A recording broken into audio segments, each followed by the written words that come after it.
তো hello' guys, good morning to everyone. তো আজি দেখিবলৈ পাইছে ৰাতিপুৱাতে পাই যিডাল ৰ'দ ওলাইছে, মোৰ কাৰণেতো খুবেই ভাল হৈছে।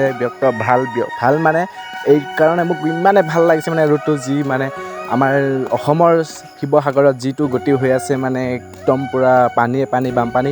এই বানপানীখিনি যে এই ৰ'দত শুকাই যাব লাগে, এইখিনি প্ৰাৰ্থনা কৰিছোঁ। আৰু দেখিবলৈ পাইছে মানে গোটেই ঘৰৰ ভিতৰত পানী বোকা, মানে এনেকুৱাখন হৈ থাকিলে কিবা ভাল লাগে জানো?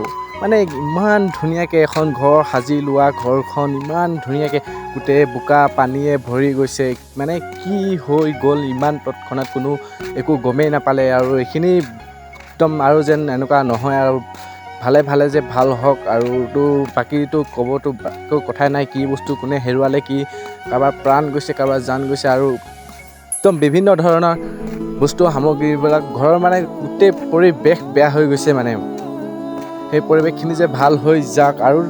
আৰু দেখিবলৈ পোৱা গৈছে কিছুমান ভিডিঅ'ত আমাৰ কিছুমান আৰ্টিষ্টৰ বস্তু হেৰাই গৈছে। বস্তু হেৰুৱা মানে আমাৰ আৰ্টিষ্টৰ বস্তু হেৰুৱা মানে ইমান এটা ডাঙৰ বস্তু হেৰুৱা, নিজৰ এটা সপোন হেৰুৱাই পেলোৱা নিচিনা অৱস্থাত দেখিবলৈ পায়। আৰু এইফালে যি ধৰণৰ বোকা পানী দেখিবলৈ গৈছে, একো বস্তুৱে থকা নাই। মানে এনেকুৱা চিটুৱেশ্যন কিবা এটা ভাল নালাগে, ইমানেই দুখ লগা কাহিনী হৈ গ'ল, মানে ইমানে দুখ লগা কাহিনী হৈ গ'ল।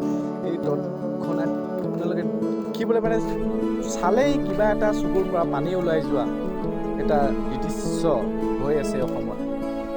আৰু আমাৰ যিহেতু আমাৰ অসমৰ ডাঙৰ আৰ্টিষ্টবিলাক অসমে এটাই পাৰা বহুত ধন্যবাদ, আৰু বহুতখিনি ভাল কাম কৰিছে, আৰু যিমানখিনি সহায় কৰিছে যে আগলৈ আৰু ডাঙৰকৈ সহায় কৰিবলৈ পাৰে, আৰু যাতে আমাৰ মানুহে মানুহৰ বাবে ভালকৈ চোৱা চিতা কৰে। এইখিনিয়ে মোৰ মন্তব্য আছিলে। ধন্যবাদ।